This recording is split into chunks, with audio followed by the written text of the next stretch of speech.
What is good, people? It's your boy Marv, and this is The Nerds in the Hood. My show that I do for the fun of just being a nerd, man. It feels good to be out here doing my thing now. I could freely speak my mind, speak fully nerd, and enjoy without the hood coming after me, because now the hood is part of the nerd congregation for the most part. Anyway, once again, folks, we're just going to jump right into it. It's another day, and we are closer to the end of summer, but that doesn't stop the ever-loving Movie Pass movement. Yes, sir. Movie Pass movement in full effect with your boy Marv. As you know, and if you're new to this, I'm going to let y'all in anyway. Long story short, your boy got that AMC, Stubbs A-listers pass, aka the Movie Pass. It allows me to see 3 movies anytime I want, $25 a month, not a big deal. And I can see any movie I want in an AMC theater anytime I want. And I don't got to pay a thing for those 3 movies that I see in the week. If I see anything after that, it's on me. But anyway, with that being said, this time, your boy went out and saw the sequel to, actually one of my favorite movies, Beetlejuice. So this is the sequel to, I can't say it a third time. If I say his name the third time, oh man, I already screwed myself up. I said it twice. Jeez. Nah, I'm playing. We ain't gonna do that superstition around here. It's just gonna be what it is. First off, before I even review the film, this is what I gotta say. This is mind blowing to me. I feel like my childhood. What was that thing they call it? The Mandela effect. So it's a weird one on this one. So the name of the movie is Beetlejuice, right?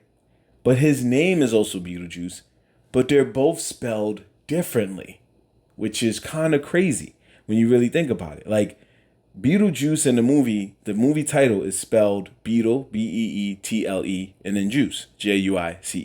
And in the movie, he's spelled, let me make sure I got this right, Bee, because it kept showing different spellings at times. So I'm gonna make sure I give y'all a spelling that was shown in the movie. Betelgeuse. Beetlejuice. So I was like, why was he called that? Like what? Like I was trying to look it up, and I just couldn't understand like what was the thing about that, because Beetlejuice is actually a star in space. Like that's the name of a star. It's a red supergiant star in the constellation Orion. So that's what makes it kind of crazy, where it's like expected to explode in the next million years. Whew, won't be here for that. Anyway, yeah. So that's what makes it crazy, because nobody really has any like information as to why his name was called Beetlejuice in the movie. I tried to look it up. If somebody has that information for your boy, please hit me up in the comments below. Okay? But with that being said, let's talk about the movie now. But this blew my mind because I didn't know there was a different spelling to his name. So anyway, this was a good movie in the range of, what it was. It's been, 20, 30 years since the last one. The last one I think came out in 84. The first one came out in 84, and now we're in 2004. So actually, that's more like 40 years. So it's 40 years. It's been 40 years since the first Beetlejuice, right? And this is something of nostalgia at its finest, because as we all know, Hollywood is big on nostalgia. They know that what we want to see is nostalgia. Anything we got to see is about nostalgia. If you look at the movies we saw this summer, we've had Deadpool and Wolverine, which was mostly about nostalgia. We got this movie right here, which is a nostalgia-filled thing. We got Transformers 1, which is about to come out, which even though it's a new story, it's new story on a take of a old story, which was how just Optimus Prime all together and Megatron and all that, Bumblebee. So we got the good mixed in with old school, We got old school for new audiences. And that's what's mainly been going on. We're in a world of nostalgia, and we're always going to keep taking trips down memory lane while making new stories to that. Now, do I feel that we needed a sequel, especially in 2024? Not really, honestly. But I think what they did, which was smart, was they capitalized on something else, which is also the Jenna Ortega train. This girl is hot right now. She's hot in the streets. You know what I'm saying? Wednesday was cooking. She's been in different movies, which was good. They called her right when she didn't want to do Scream no more. So they was like, all right, come through. Let's do this. Let's do this Beetlejuice sequel. And it was perfect because we just saw her on Wednesday playing a creepy kind of lady. And now you can see her in this being a similar kind of vibe. You know what I mean? So I think with this kind of film, this was perfect for her. And if they wanted to do a sequel with her, they can. So we got some of the old characters back, like Lydia, which was Winona Ryder. We got Delia Dietz, which was Catherine O'Hara, and Beetlejuice himself, Michael Keaton. And everybody else was new people. You know, William Dafoe, a.k.a. that Green Goblin dog, he played a dead cop who now works as a real cop in the underworld. And we have Monica Bellucci, which, right? Was that her? That was her, right? She played the basically the antagonist. She played the villain, but it was a weird way she played the villain because it was, yeah, I'm right, Monica Bellucci. So what it was that she was a villain that came to get revenge on Beetlejuice because he thwarted her plans to kill him. So it was like, does that really make you the villain? You just mad because he found out your plan and was able to get away, and he got away, and that was it. So I was like, you're not really much of a villain. You just sound real petty. You was going to kill him. What did you expect him to do? If you're going to kill me, I'm going to defend myself so I don't get killed. And if you come back to kill me, everybody should be like, well, weren't you going to kill him anyway? That's on you. So it was kind of funny that people was coming for Beetlejuice in this movie when he really didn't break any laws. It was more her than it was him. But whatever, movies have plot holes. So what was cool about this movie was that they started from years later. Lydia is famous. She has her own TV show where she sees ghosts. She's basically like those ghost hunter shows we've come to know and love. And she has her own show where she does that. But she keeps seeing visions of Beetlejuice. Because Beetlejuice was trying to to this day, my man was deciding to holler at her after like 40-something years. She had a boyfriend, Lydia. She was grown. She had a boyfriend, but this boyfriend he was a dork. He was a lame, but it was what it was. So her and her daughter, which is played by Jenna Ortega, her daughter's name was Astrid. They had a falling out. They're not really the best of friends. But what brings them back together was that Lydia's father, aka Astrid's grandfather, passed away. So now they're going through that. So that's the crazy thing. I just told you 2 separate stories in one movie. And here's the crazier thing. There's actually a 3rd story. So there's a kid who lives down the block from where Lydia lives, and he meets up with Astrid because she was riding her bike randomly and crashed through a fence and somehow didn't get hurt. Anyway, so he's like in his clubhouse and he is chilling with her and he tries to holler whatever. And then you find out that he has a secret agenda too. I'm not going to spoil that for you. I've already went too far. So I'm going to keep it right there because I'm being nice because the movie's only been out for like a couple of weeks. Had it been like a month, we would have been talking a different story. But my thing about that is it was 3 different stories, like 2 or 3 different villains. And all of this was being summed up in the span of like 2 hours, right?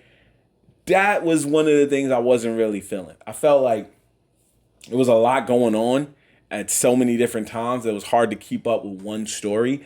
For me, sometimes I don't like that because you only got 2 hours. If this was Beetlejuice, the TV show, this would be great because then you could wrap up all these stories by episode 10. You know what I mean? But Beetlejuice in 2 hours, I don't like when people have several stories because one of those stories doesn't get wrapped up. They found a way. Not gonna lie, that's one spoiler I can be honest to give you. They find a way to wrap up all these stories by the end of the movie, but it just felt kind of like phoned in and rushed. Now, one thing I can say I did like is that Beetlejuice is Beetlejuice. This is the same guy we fell in love with 40 years ago when Michael Keaton did it the first time. And that was when it was the summer of Michael Keaton. He was Beetlejuice, he was Batman, he was a lot of other different roles, but he was mainly Beetlejuice and he was Batman. You know what I mean? People was like, yo, this dude is dope. So when he was doing his thing, we was feeling him. So Beetlejuice was dope. It was so dope, it spawned a cartoon series, which was just as dope, with Lydia wearing similar, like the same, pretty much the same dress that she wears in not only the first movie, the second movie too.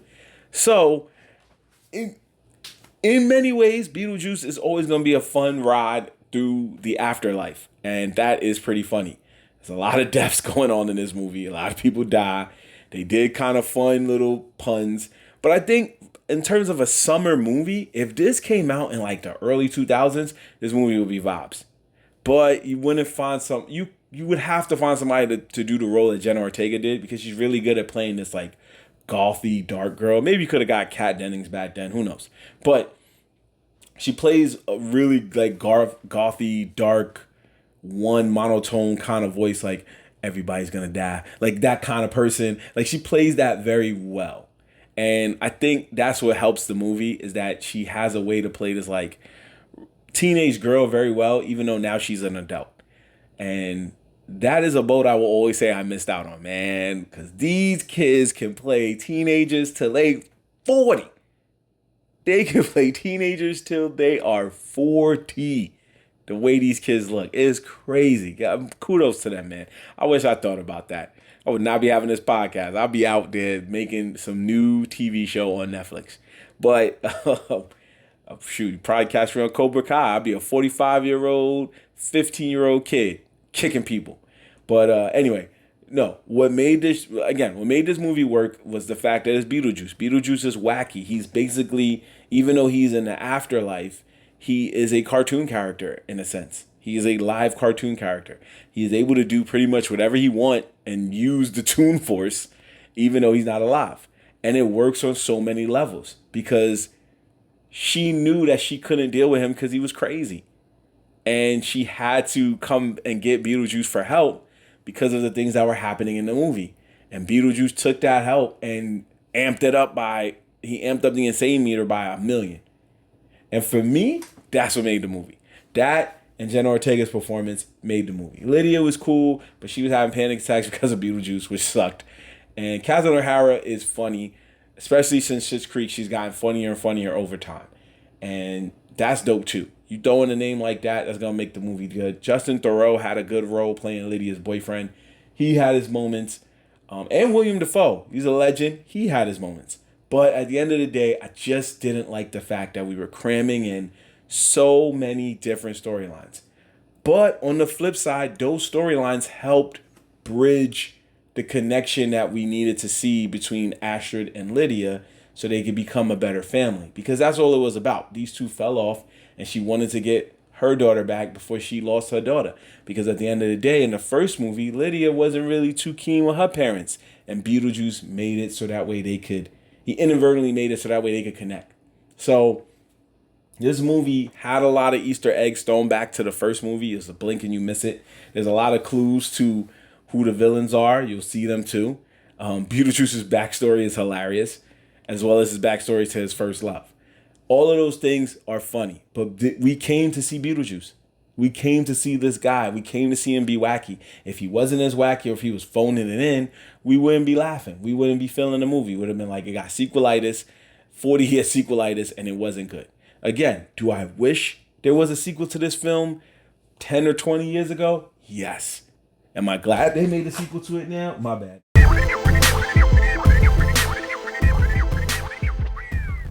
Like I was saying, do I wish they made a sequel to it 10, 20 years ago? Yes. Am I glad they made a sequel to it now? Yeah, I'm still content with it. So as you know, we have our movie rating scale that we do here on Nerds in the Hood. It's broken down into 3 tiers. There is valid, which means this movie is good, near perfect or perfect.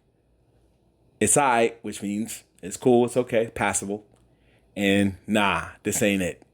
movie is not good. It is whack. We also accept trash. So, it's not trash, but it's also not valid. But it's alright. It's cool. It has its flaws, but it's not a perfect film. But it is a good film. It is a good film. Go see it with the family. This is your end of summer, early fall movies right here. By the time you see this film, it'll probably be fall, but go see it. If it's a fall day and it's cold, but you want to get out the house, this is a good movie to go see before some of the other fall movies start piling in, and then they throw this one out. But by then, you probably catch it on Max if you don't want to see it in theaters. Either way is your call. Take the time to see this movie. I enjoyed myself, and I think you will too. So, we're going to wrap it up here. This has been another edition of the Movie Pass Movement here at Nerds in the Hood. Again, like, share, subscribe, comment. Let me know what you thought about the movie, if you plan on seeing it. Let me know if you found an answer as to why the Beetlejuices have two different spellings from the movie title and the actual character's name. Please let me know. I am like racking my brain around this right now. But in the meantime, between time, we're going to catch you later, and we'll be back with more of that Movie Pass Movement vibes right here on Nerds in the Hood. Peace.